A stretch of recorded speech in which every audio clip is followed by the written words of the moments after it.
Radio J. Le 10-11, Lise Goodman. Radio J. Les rendez-vous du mage. Lise Gutmann. Et oui, les rendez-vous du mage du musée d'art et d'histoire du judaïsme, c'est la rentrée. Avec nous pour en parler, Sophie Andrieux et Gaëlle Collin. Bonjour à toutes les deux. Bonjour Lise.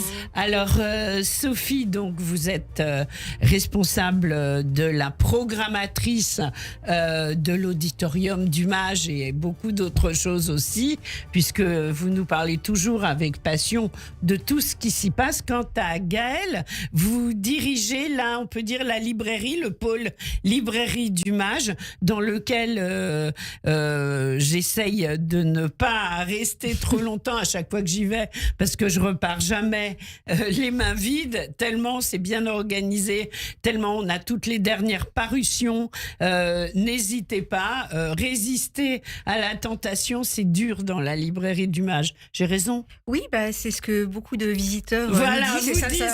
Nous sommes satisfaits, c'est que le travail est bien fait. Les visiteurs ont du mal à résister, effectivement. Voilà. Puis, je rajoute, il y a un pôle jeunesse très conséquent. Et ça, pour la transmission, c'est super. Alors, le mage a été ouvert quasiment tout l'été, je crois. A été ouvert tout l'été. Tout l'été.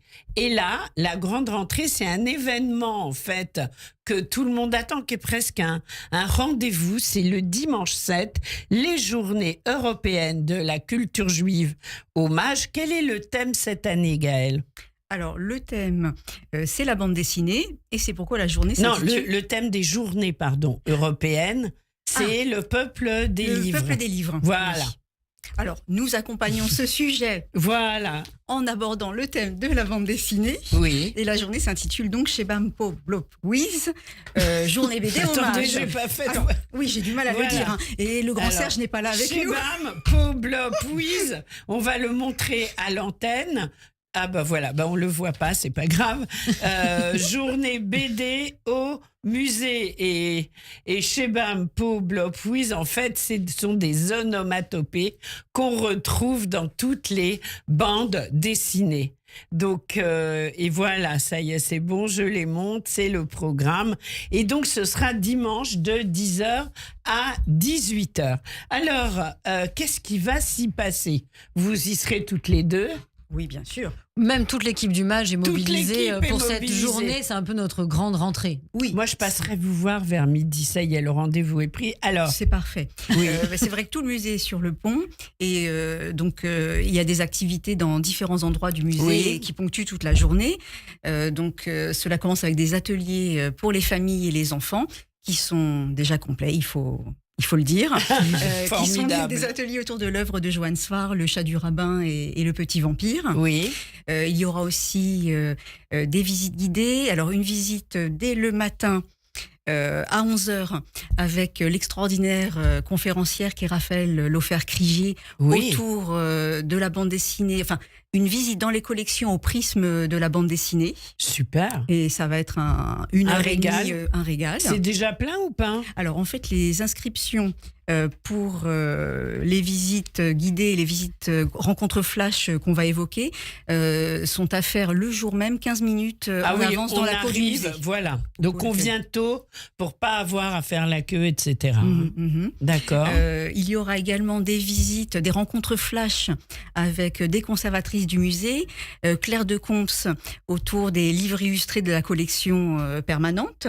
Et donc, des ouvrages seront spécifiquement sortis des réserves à cette occasion. Donc les rencontres avec Claire de Comps auront lieu à 14h et 16h.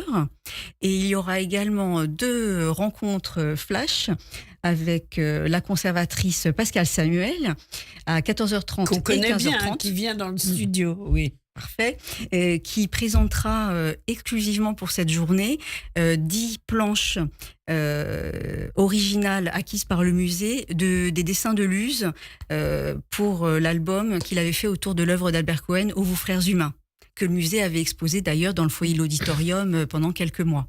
Donc c'est une œuvre extraordinaire, touchante, et le musée vient de les acquérir. C'est formidable.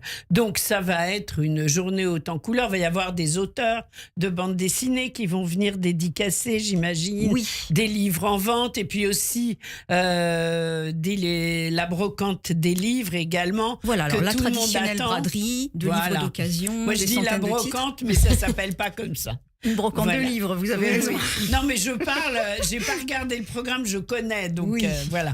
Donc ça, cette braderie de livres se déroulera de 12h à 17h.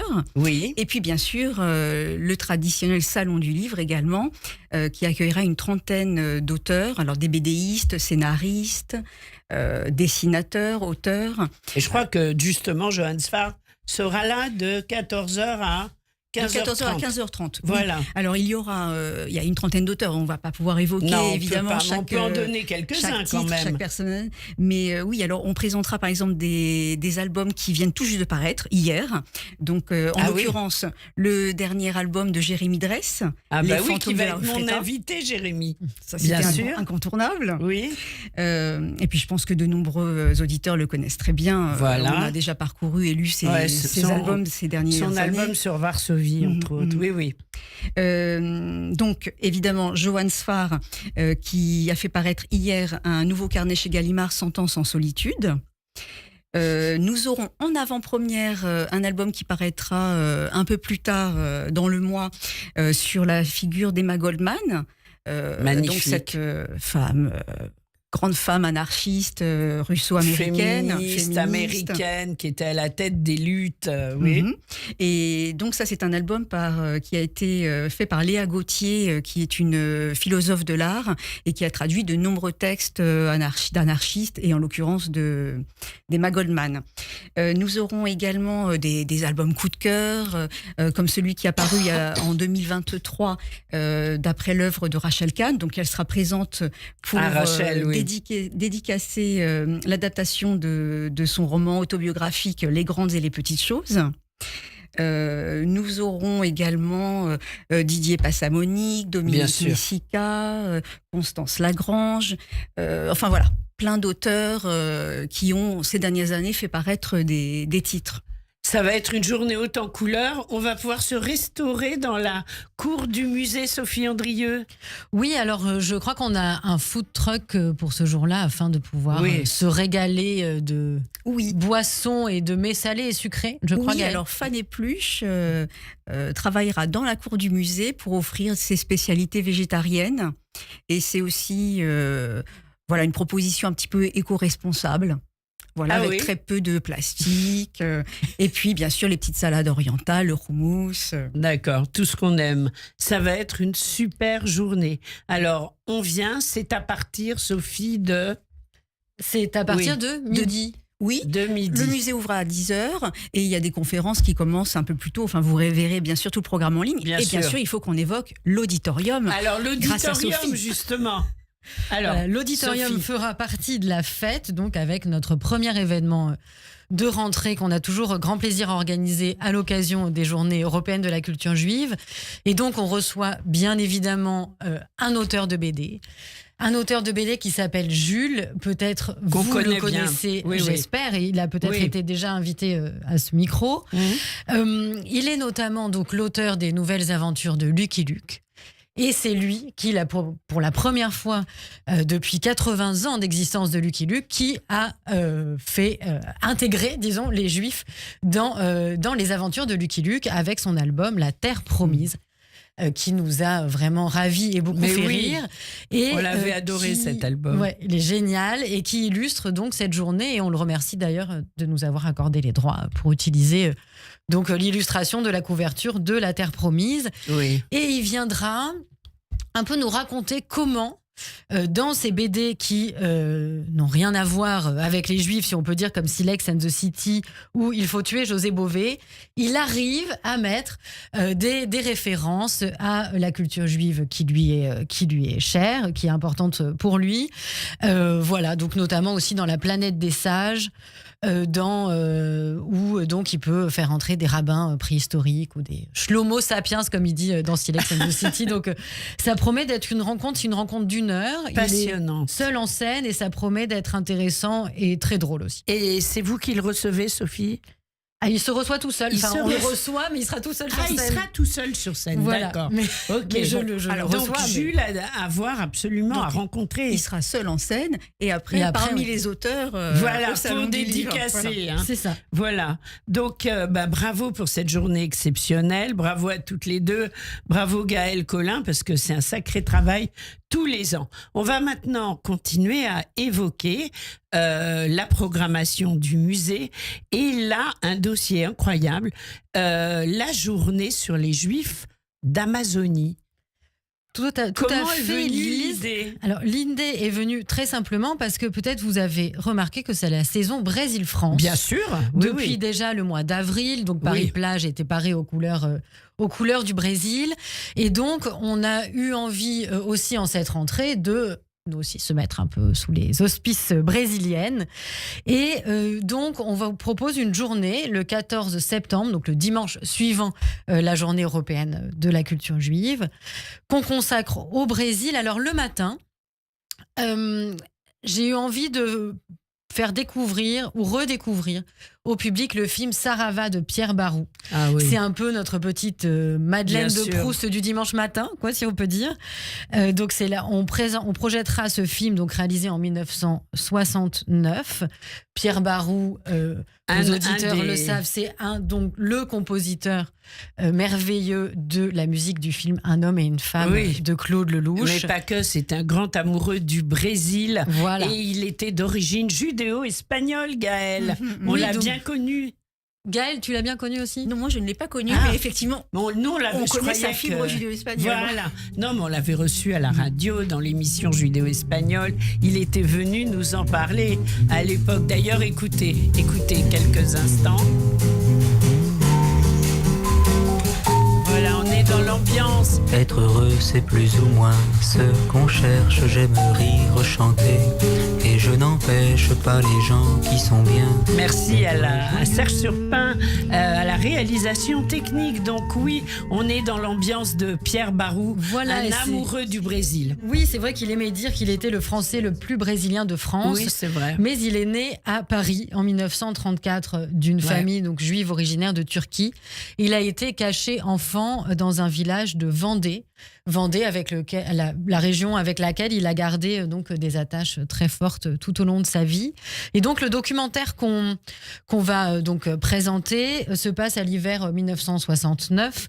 Pierre Barou donc retrouve à Rio de Janeiro son ami Baden Powell, qui est guitariste et compositeur de bossa nova et avec qui justement il a enregistré la sublime chanson Samba Sarava qu'on peut donc entendre dans Un homme et une femme. Et dans le film, ils se promènent ensemble dans la baie de Rio à la rencontre et à l'écoute des pères de la samba comme João de Baiana ou leurs disciples comme la magnifique Maria Bethânia ou Paolino da Viola. Et ils immortalisent vraiment la virtuosité, la poésie, la vitalité et aussi la saudade de cette musique. Et on aura la chance et l'honneur d'avoir avec nous, pour échanger avec le public après le film, le fils de Pierre Barou, Benjamin Barou, qui œuvre au quotidien à donc poursuivre le travail et la mémoire de son père. Il était venu nous en parler 1 an après le décès de Pierre. Donc nous, c'est formidable de consacrer, de le faire rentrer dans la journée du Brésil. Oui, on est très contents, surtout que c'est une belle occasion de pouvoir parler de Pierre Barou. C'est la première fois dans l'histoire de l'Auditorium du Mage. Donc, et en plus, en discutant avec Pierre Barou, il y a beaucoup d'autres choses qui vont paraître dans les mois à venir et les années à venir. Donc je pense que ce n'est qu'un début de la présence de Pierre Barou à l'Auditorium. Donc on sera ravis. C'est une belle rentrée un peu samba. Tout à fait. Et l'après-midi, alors une grande découverte, en tout cas pour ma part et pour nombre de mes collègues, l'histoire des Juifs d'Amazonie. Alors en fait, le musée juif de Sao Paulo a organisé l'année dernière une exposition consacrée aux Juifs d'Amazonie. À l'occasion donc de la saison Brésil-France, nous sommes rentrés en contact. Pour des raisons très techniques, logistiques, nous n'avons pas pu reprendre cette exposition qui est magnifique, dont le catalogue est magnifique, qu'on va avoir disponible à la bibliothèque. Donc pour ceux que le sujet intéresse, vraiment n'hésitez pas à venir le consulter. Mais on a réfléchi ensemble à construire un programme. Donc on va faire venir 2 brésiliens. Donc l'historienne Ilana Feldman, qui est une des commissaires de cette exposition qui a eu lieu donc au Brésil. Le musée juif de São Paulo est magnifique. Je pas eu parle la chance de le d'expérience. visiter. Oui. Moi, j'ai eu. Il est beau. Oui, c'est magnifique. Ouais, passionnant. Ils font vraiment des travail choses incroyable. Il semblerait. Et donc, on va inviter donc cette historienne Ilana Feldman, qui est francophone en plus. Donc, on est très, très content de la recevoir pour une conférence donc, sur l'histoire des Juifs d'Amazonie au 19e et au 21e siècle.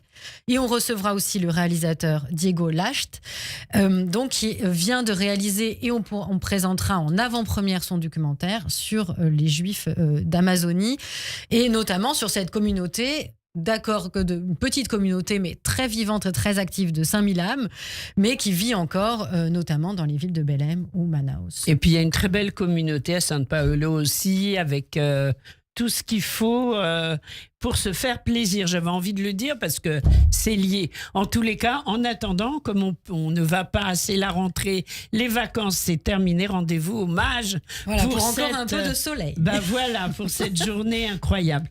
Des conférences de David Aziza. Alors oui, donc cette année, on a invité un penseur, un chercheur, pour plusieurs rendez-vous dans l'année. 3 conférences à 12h30. L'idée est d'éclairer les problématiques de notre monde contemporain par le biais des sujets de recherche donc d'un intellectuel. Et on est très heureux que notre invité soit cette année donc l'écrivain et philosophe David Aziza, auteur notamment de l'ouvrage Le procès de la chair chez Grasset en 2022 et Mythe juif, le retour du sacré chez Kalman Levy en 2024, que nous avions présenté à l'auditorium. Et donc cet automne, il va nous proposer une relecture de Flavius Joseph pour interroger les sionismes et l'universalisme juif en écho à la catastrophe actuelle. Cet hiver, donc il revient en janvier, et on plonge avec lui dans la Bible et la Kabbale pour convoquer la part féminine du divin.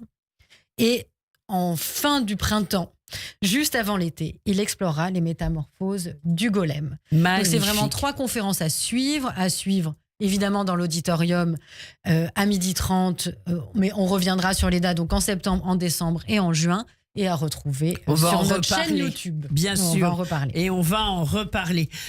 Une question, Gaëlle Collin. Qu'est-ce que vous espérez de la journée de dimanche ? Chaque année, c'est un grand moment festif où auteurs et public se rencontrent. Je précise, oui. Donc nous, notre attente, c'est que le musée soit un lieu vivant de convivialité où les familles puissent se retrouver et explorer les différentes dimensions des cultures juives que présente évidemment le musée. Un succès, c'est ce qu'on souhaite également. Et du beau temps aussi, parce que oui. c'est important, même parce si que la cour est très habitée. Même s'il ne fait pas beau, il y aura des parapluies, on prend son parapluie et on y va au lieu de rester chez soi. Franchement, une goutte d'eau n'a jamais fait fondre qui que ce soit, sauf de bonheur devant tout ce que vous allez nous proposer. On est d'accord. On est d'accord, Lise. Voilà. Alors, il nous reste pas énormément de temps. Il va y avoir dans l'année qui vient des temps forts. Les temps forts de la saison, c'est par exemple le festival de cinéma israélien, Jazz and Klezmer, plutôt dans l'autre sens d'ailleurs. On retrouve nos partenaires avec un immense plaisir cette année, donc notamment donc le festival du film israélien, avec lequel donc on organise 2 projections, un documentaire qui a eu donc le prix du jury du festival cette année, qui s'intitule Jacob de Han, une voix hors du temps, qui est sur très, très particulier, et vu que s'il a été projeté qu'une fois lors du festival et qu'il a été donc récompensé, on s'est dit que c'était une belle occasion de le reproposer au public autour de cette figure qui est une figure queer aux Pays-Bas, et un martyr et un saint, un Mea Shearim. Donc c'est complètement fou. Oui. Donc je vous invite vraiment à venir découvrir ce personnage hors du commun. C'est en novembre à 19h. Oui. Et Un autre rendez-vous donc avec le Festival du film israélien. Cette fois-ci, c'est en janvier. On reviendra là-dessus, mais plutôt pour vous permettre à notre public de découvrir ou redécouvrir un film de patrimoine, un film Bourrékas, à l'occasion d'un hommage à Ziv Reva, donc qui nous a quittés il y a un an. Un brin de chance.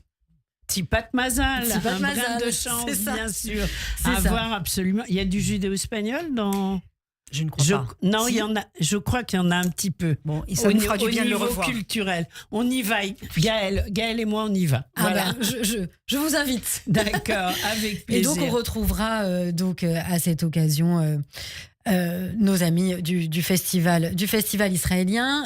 Bien sûr, un concert dans le cadre de Jazz and Klezmer. C'est un rendez-vous qu'on ne veut pas manquer. Et cette année, on retrouve le groupe Otorino. Groupe David Konopnicki, voilà, de David Konopnicki, qui fêtera ses 15 ans. Après quelques années de pause, ils reviennent sur scène pour un concert haut en couleur. Comment ils appellent ça rock et fusion yiddish klezmer, enfin, on les adore. On les adore, on est très très heureux. On les fera venir. Voilà. Et puis, bien sûr, nos grands entretiens. Et cette année, on reçoit Daniel Cohn-Bendit, Sonia Wider-Atherton et Marine Karmitz. Excusez-moi du peu. Donc, formidable. On a hâte de vous retrouver. On va revenir. On prend un engagement. Sophie Andrion, on va revenir tranquillement sur tous ces événements. Et surtout, on va sur maj.org, MAHJ.org, et puis on va au musée, on s'y promène, on se retrouve le 7, Gaël. Bravo pour toute l'énergie que vous dégagez. Puis on se quitte sur quelques notes de Pierre Barou. Merci beaucoup d'avoir été avec nous. Et on se retrouve le mois prochain. Au revoir, merci. Au revoir, merci.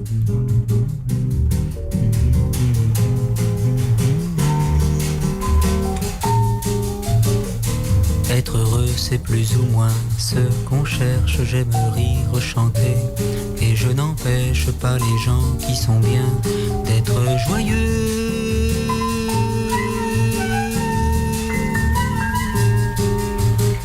Pourtant, s'il est une samba sans tristesse, c'est un vin qui ne donne pas l'ivresse.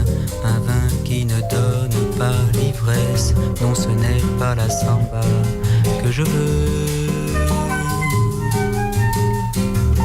Faire une samba sans tristesse, c'est aimer une femme qui ne serait que belle. Ce sont les propres paroles de Vinicius de Moraes, poète et diplomate, auteur de cette chanson, et comme il le dit lui-même, le blanc le plus noir du Brésil. Moi qui suis peut-être le français le plus brésilien de France, j'aimerais vous parler de mon amour de la samba, comme un amoureux qui n'osant pas parler à celle qu'il aime, en parlerait à tous ceux qu'il rencontre. Vous écoutez Radio J. Radio J. Le Club Imo Radio J. Marc Ezrati. Bonjour, c'est Marc Ezrati. Je vous retrouve tout à l'heure avec le Club Imo à 16h05.